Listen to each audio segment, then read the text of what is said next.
The following program is the work of the broadcast students at the British Columbia Institute of Technology. BCIT Magazine features news stories from around the Lower Mainland which were produced over the last week. Responsibility for the content of the show rests completely with the students and their instructors.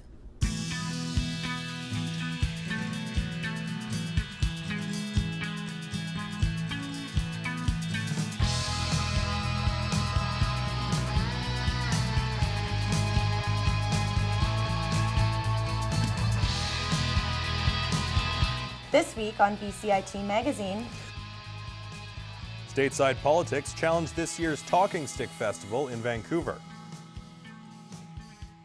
the legalization of assisted death provides a new avenue for treatment.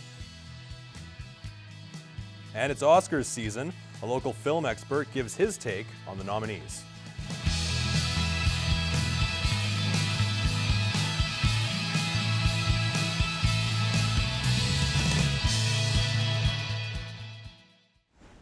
Hello and welcome to BCIT Magazine. I'm Kylie Edwards. And I'm Matt Humphrey.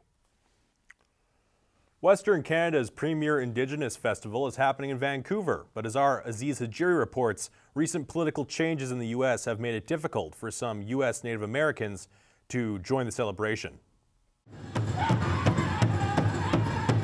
Drums, dance, art exhibitions, everything was there. First Nations across North America came to attend the annual Talking Stick Festival, a 12-day celebration of Aboriginal culture. However, some had a hard time getting to the event this year.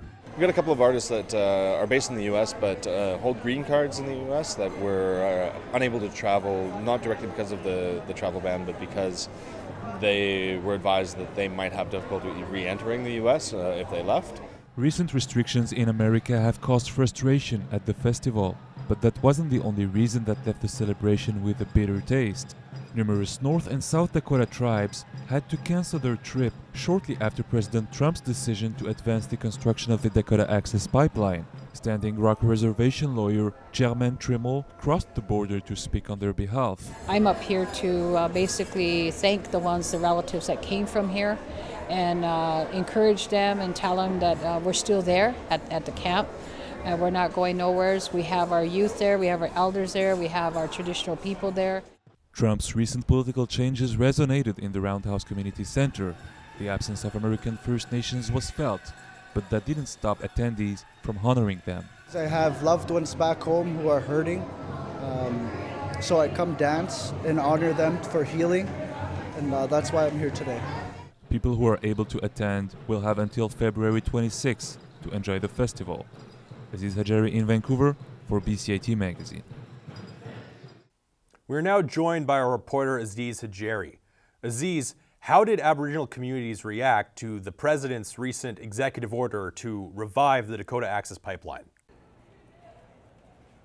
Well, reactions weren't very good. The tribes of North and South Dakota responded to Trump's decision by filing a temporary restraining order. The restraining order was dismissed the past week, but their lawyer, Germaine Trimmel, said that the case was going to appeal no matter what. And Aziz, what if the appeal isn't successful?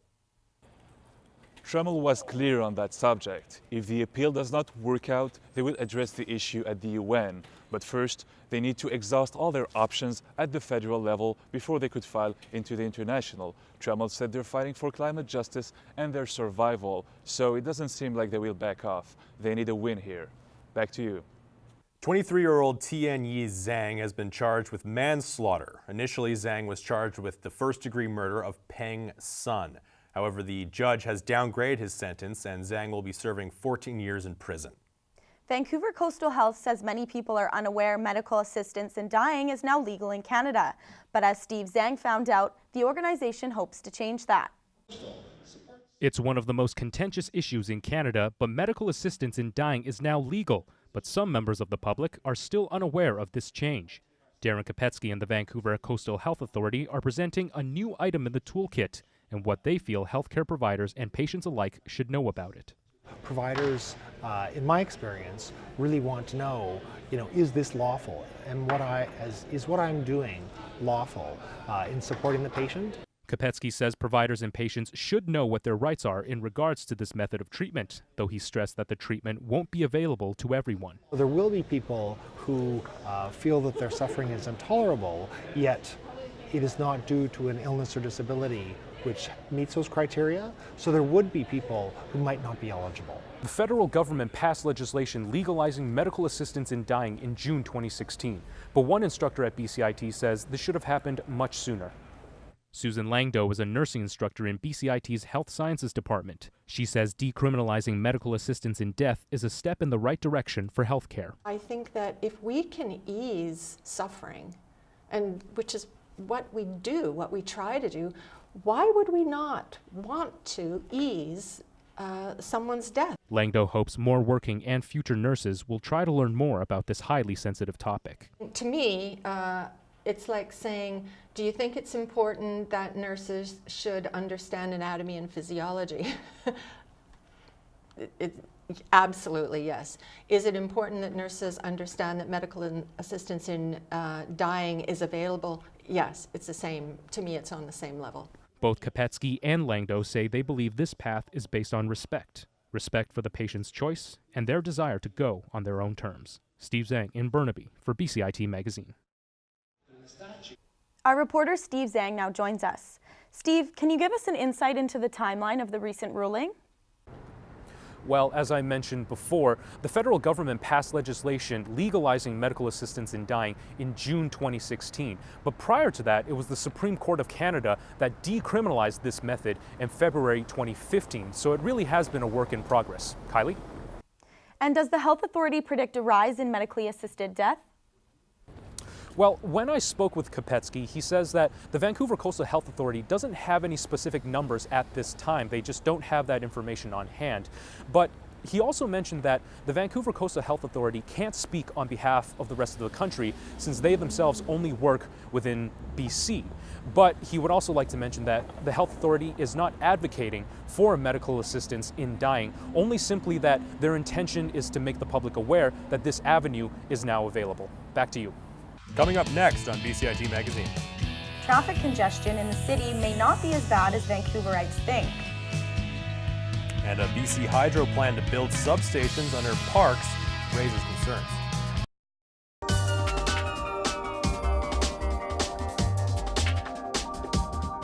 I chose BCIT because I know that all the programs are very hands-on. We have our own radio station, like it's one of the best programs that I've ever heard of. I am starting a job on Monday, so confidence is high. Honestly, I didn't think it was going to be this fun.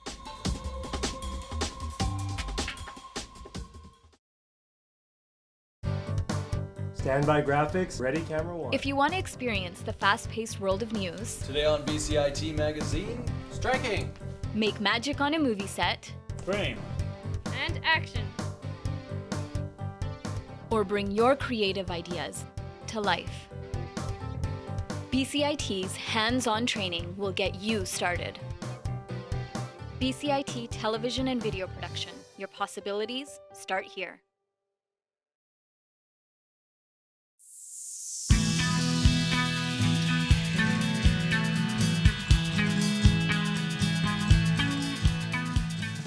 Welcome back. Well, it's official. Vancouver has been rated Canada's 5th worst city for traffic congestion. But as our Quinn Allen explains, it's not quite as bad as Vancouverites might think. Traffic, one of the main reasons for stress when people are making their way around.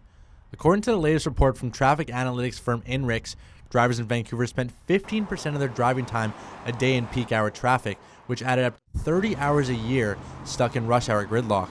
People around the city are feeling frustrated with the amount of congestion on the roads on a daily basis. I was thinking about it. I didn't think it was so bad till you guys mentioned it just now, but I guess that's because we come from LA area, one of the worst in the world. So if you're driving, it takes 20 to 40 minutes coming down on Georgia between Granville and Denman. We turned off of Lionsgate yesterday and went to the second Narrows because it was just crazy. So yeah, that's right. I'm thinking about living on the North Shore and working in the city, And just the thought of being stuck in that traffic, I'm kind of back in LA again. According to the INRIX website, Vancouver is ranked 157th in the world for traffic congestion. Vancouverites spent 9% of their commute time in 2016 stuck in traffic. Although the clogged up roads are irritating the daily commuters, according to transportation expert Gord Price, congestion within the city is a positive for economic development. Cities are places of congestion. That's what they were built for, so that people could come together and exchange, whether it's goods or money or ideas or DNA. You want to be where it's crowded. So if you created a condition where everybody could drive in this kind of traffic all the time, never have peaks, have enough capacity, and of course enough parking, you'd have to use most of the city for that. With business booming in Vancouver, heavy traffic may be the cost for a healthy economy. Quinn Allen in Vancouver for BCIT Magazine. BC Hydro is rolling out a new plan to keep the lights on for Vancouver's growing population. But as my co-anchor Matt Humphrey found out, there's some skepticism. Gas is good. We're closing 9188, opening 9187. BC Hydro wants to build new power stations under places like Emery Barnes Park and the Robson School Annex. The annex is Vancouver School Board land. In an effort to save money instead of purchasing new land, Hydro aims to build underground. As part of the deal, Hydro says the money saved can go towards the construction of new schools. The first thing that's going to happen is there's going to be a new school built in Cole Harbour. Some people have been raising concerns over the timeline of the deal. The consultation period in between us learning about the project in January and them signing off on the project at the end of March was a little bit short, which I think could be remedied to a large extent by BC Hydro. BC Hydro has hosted a series of public consultations where people have been asking about safety. Hydro says there's no need to worry. In terms of the other concerns from the public, like fire and explosions, that type of thing, we would be using new technology where there'd be no oil in the stations, so the risk of fire or explosion would go to effectively zero. Right now, downtown is powered by existing power stations like this one on Burrard. So why not just upgrade the existing stations? They're pretty old and they're at capacity, and we can't rebuild them while operating them at the same time. And there's just nowhere to offload them to, or the lights would go in downtown. So. Community members say that while the deal is good for the community, it has been made too quickly, and they want to stay in the loop as construction continues. I'm standing here in Cathedral Square, one of the first underground substations in all of North America. Work on the proposed substations will be completed over the next 20 years, with public consultation taking place throughout the month of February. Matt Humphrey in Vancouver for BCIT Magazine. The Vancouver Aquarium says it will be ending its controversial practice of displaying beluga whales by 2029. Last year, in November, 2 of its belugas died, Keela and Aurora. Despite the announcement, however, the organization is in the process of moving 2 new whales to its habitat. Confusion on BCIT's main campus had Burnaby RCMP responding to a report of a firearm earlier this week. Campus security called police around 2:30 p.m. on Sunday after spotting several individuals with a gun in one of the classrooms. However, the police discovered that there was no immediate threat to the school. We were able to determine that it was a scheduled firearm training class that was occurring and that it was a miscommunication, and therefore the police did not engage the class or go into emergency response mode beyond coming to campus. Hingston says campus security was not aware of a firearms training course taking place, but the situation was resolved without further incident. Meanwhile, February 22nd was Pink Shirt Day throughout British Columbia. BCIT students and faculty wore the color to raise awareness of bullying. The event claims that bullying is a major problem in schools, workplaces, and also over the internet. Though most believe that bullying ends after high school, Health and Wellness Coordinator Hannah Bielert says it still occurs at post-secondary institutions like BCIT.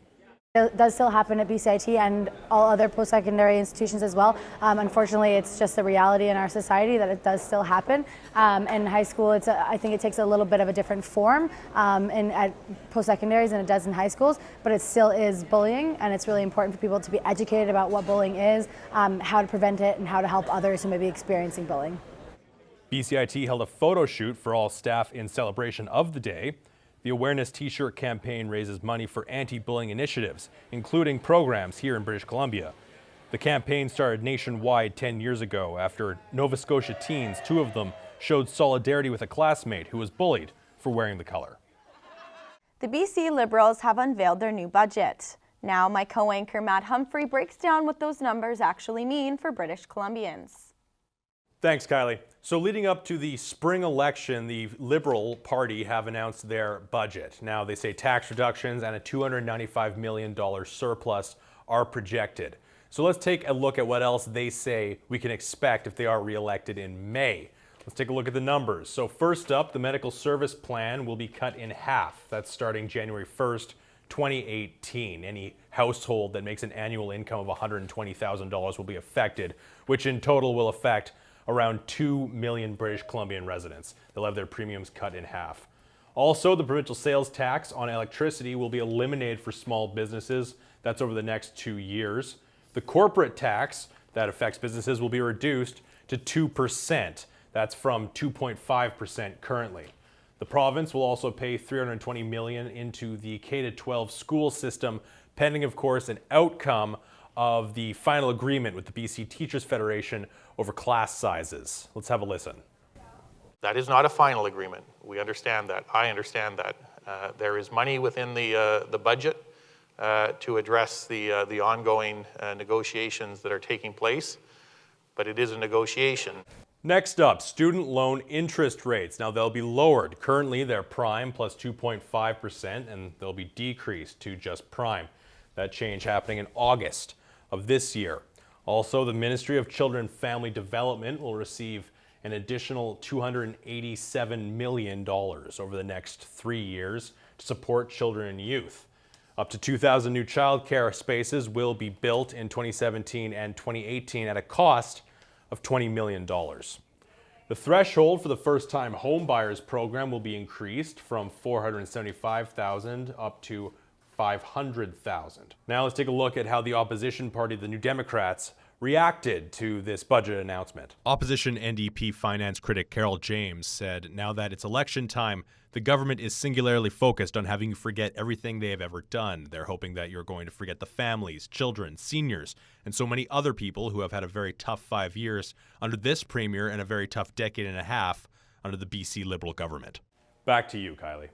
Coming up next on BCIT Magazine. We find out why a top-ranked basketball prospect won't get a chance to shoot hoops in the playoffs. And a Vancouver hockey hero is honored with a statue.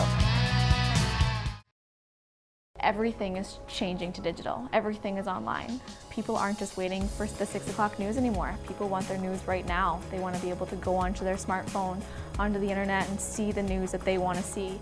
Vancouver is growing at, a really rapid rate, the Lower Mainland even, and with the tools that we're given here, we're able to cover all of that. Welcome to BCIT Magazine. I'm Radhika Sikakane. In the program, they really leave it up to you. I mean, the help is there when you need it, figuring out how to use the programs like Premiere, Audition, and figuring out how to use the cameras.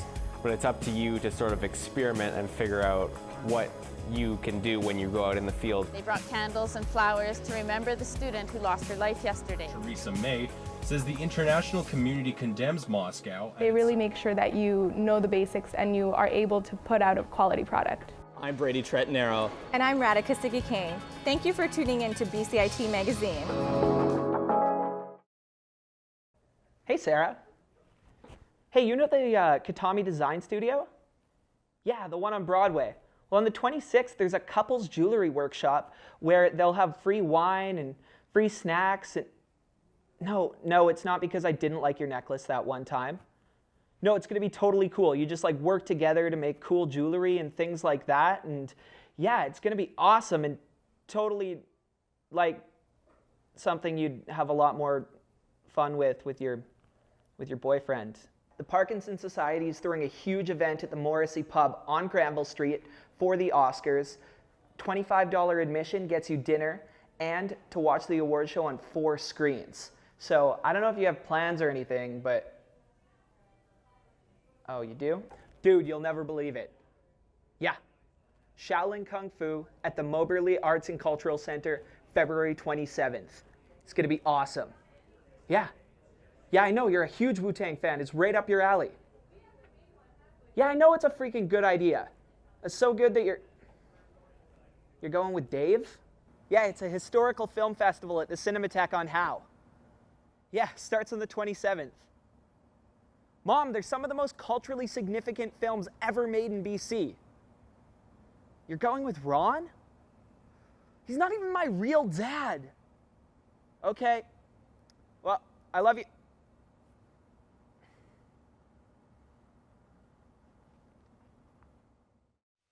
Welcome back.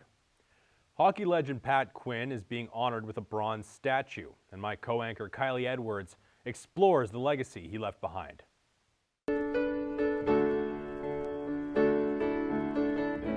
Pat Quinn dedicated his life to the game of hockey.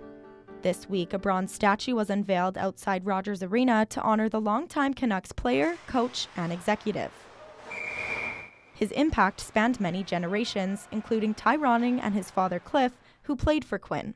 There was one saying he said about my dad, it's not the dog in the fight, it's the fight in the dog. Because my dad was a smaller hockey player like myself, and some people kind of doubted his size, and Mr. Pat Quinn gave my dad a chance. The statue depicts Quinn coaching the Vancouver Canucks in the 1994 Stanley Cup playoffs, where they eventually lost in Game 7 to the New York Rangers.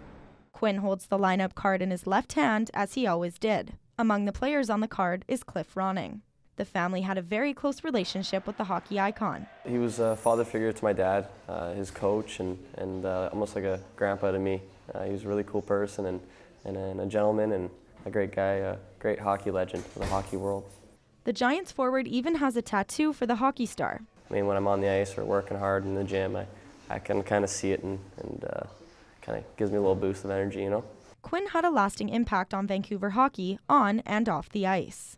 Well, Pat Quinn played on the original Canucks team, but also came back at a time when the franchise really needed new leadership. But I think that he, maybe more than anybody else, helped establish the Canucks in the city's culture, if you like. A tribute to Pat's bench has been placed beside the statue. The bench was from the 2002 Olympics, where Quinn coached Canada to its first hockey gold medal in 50 years. Quinn would sit on the bench every night and talk to athletes from all sports. Both sculptures immortalize Quinn's influence on hockey in Vancouver and in Canada at large. Kylie Edwards, in Vancouver, for BCIT Magazine. One of the top-ranked basketball players in BC isn't allowed to play in the playoffs this year. Nathan Hutton finds out why. Tamanawas High School's Miguel Tomley has a long basketball career ahead of him. It just won't be competitive until November. BC School Sports has ruled that Tomley can't play in the playoffs after playing a full 13-week season at Orangeville Prep in Ontario. We have a rule that states you can only play one 13-week season of play per school year. So basically, upon evaluation, it was denied because with his playing at the Orangeville Prep in Ontario at the prep school, they felt that that was the equivalent of playing school sport, and therefore was denied. Tomley returned home earlier this month to help his single mother who had recently given birth to a third child. So I decided that I wanted to be there for my mom just because, I mean, she's helped me through everything, and she's a single mom, and I thought, you know, financially for her, it would help her out. I mean, the Orangeville, it costs money as well, so I mean, just coming back home to support her. Tomley led his Tamanawas Wildcats to a berth in the BC Finals just last year. This year, however, the team will attempt to make the same trip without their star player before he returns to the court next fall.